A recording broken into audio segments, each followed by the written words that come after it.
What is up, people? The Arsenal have beaten Tottenham Hotspur at the Tottenham Hotspur Stadium 3-2 in a glorious day. An unnecessarily nervous game in the end, but we got the job done. Another 3 points, another good performance on the road in the big North London derby. I'm absolutely pumped, absolutely buzzing for this win. And of course, happy St. Totteringham'S Day to all you Gunners out there. Let's go ahead and get the likes up on the video right out the rip. Welcome to the channel. Of course, thanks for being here. Thanks for listening to the Cup Chasers podcast. It's another match reaction here on the channel. Let's go ahead and subscribe if you're new. Of course, thanks for being here. We're on our way to that magical 1,000. And of course, if you're enjoying all the content like these match reactions, let's smash that notification bell. All right. Where do we dig in on this one? What a first half that was. What a performance in that first half. Absolutely incredible. I was very happy with the lineup. Very happy that Arteta decided to go with the same lineup that wrecked Chelsea in the week. I thought that he might put Kai in the middle, as we spoke about on the panel, the full panel on Thursday. I thought he might put Kai in the middle. He didn't do that. I was happy to see that he ran it back. I thought we were under a lot of pressure in the beginning. I thought that Spurs definitely matched the energy in the beginning of the game. I thought we gave as good as we got, of course. I thought that we weathered their pressure really, really well. A bit less control than I would have liked, but I understood the game plan. I understood that we went there to frustrate. We went there to try to make them break us down and then to hit them on the break, which we did very, very well. And of course, the set pieces. Set pieces today were massive. Credit to Pierre-Emile Højbjerg for the fantastic finish on the near post for the first goal. Well done, sir. What a goal. What a goal that was. I enjoyed that immensely. Absolutely incredible. You got to give props where it's due, though. What a finish from Højbjerg. Fantastic for the first goal. And I thought that they responded well to going down. Really gave it a lot of energy, and we were under it for a bit. But then that second goal, which I want to dig into, because the first incident in it, I at first thought, okay, it could have been a foul. And then when we went back and saw that, Trossard doesn't even move. Like, he doesn't even shimmy. He doesn't even like stick his leg out. There's none of that.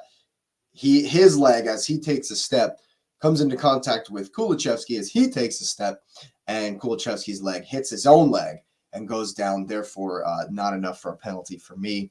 And then, of course, it's a great challenge from both Ben White and Saliba, and Madison goes down like folds like a lawn chair for the second one.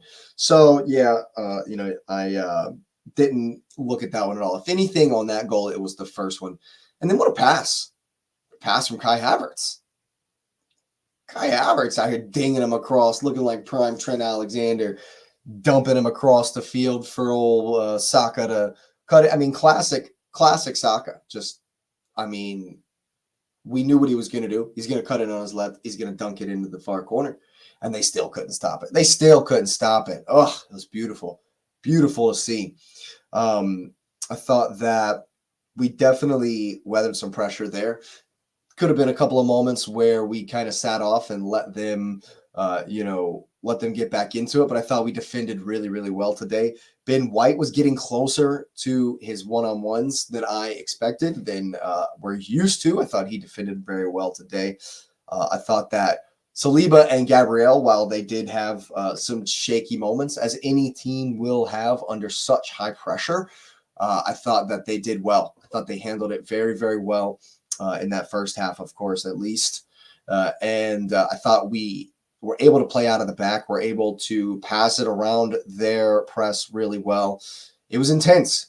And there were definitely moments where it looked a wee bit shaky, but especially when there is that kind of a press, there are going to be those moments. But I thought multiple times we were able to break that line, and Odegaard or Rice, where it was in acres and acres of space behind that first line of their press.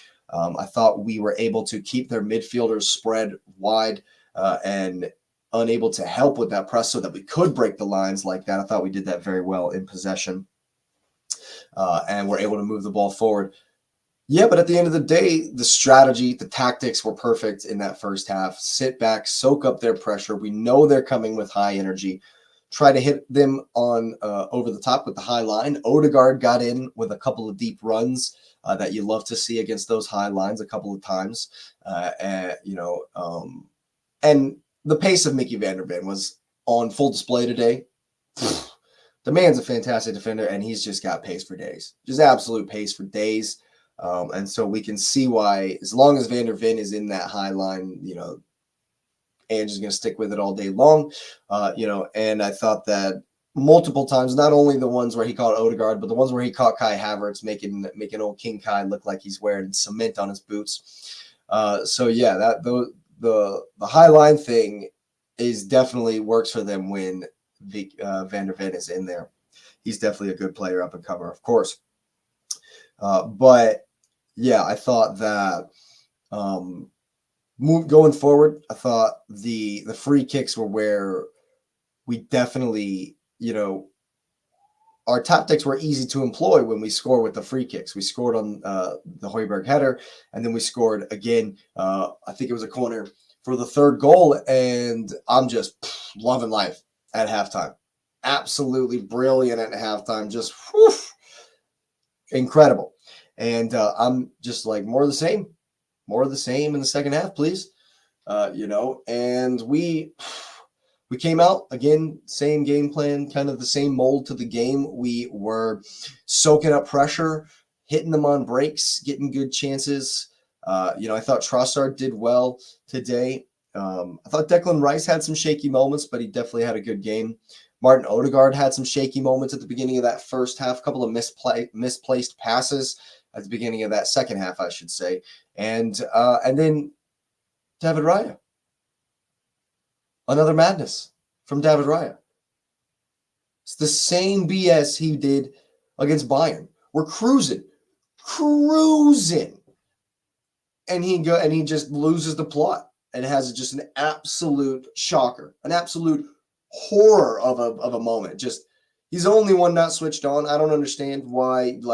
I don't understand why you're trying to play a cute chip in between two dudes when it was just an absolute shocking moment of madness, and it turned the game. Completely flipped the game on its head, gave them the initiative, gave them the momentum, gave them the drive, the verve, the belief that they were going to be able to come back, and fight and battle for this. If he doesn't do that, and we can just see it out, we might even score another goal, and it's just, it's just thanks, thanks, but for not even showing up today. But instead, we give them a lifeline, and they get back into the game. We continue to sit farther back. And I thought it was interesting. Arteta didn't make many subs. He brought in Martinelli for hitting him on the break, which I thought was good. And we targeted him a couple of times with our long passes, but it was all about withstanding the pressure. It was all about bending and never breaking. And I thought we did that well. I thought we defended well, lots of clearances.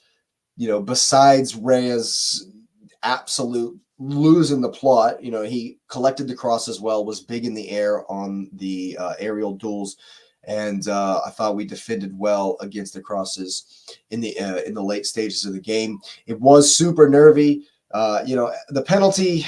What are you gonna do, man? Like, Kulu gets there first and gets a touch on the ball, and Rice is just swinging for the fences. Swinging for apps. Trying to hit it where Lautaro Martinez hit his penalty. And absolutely ends a generation there. Just,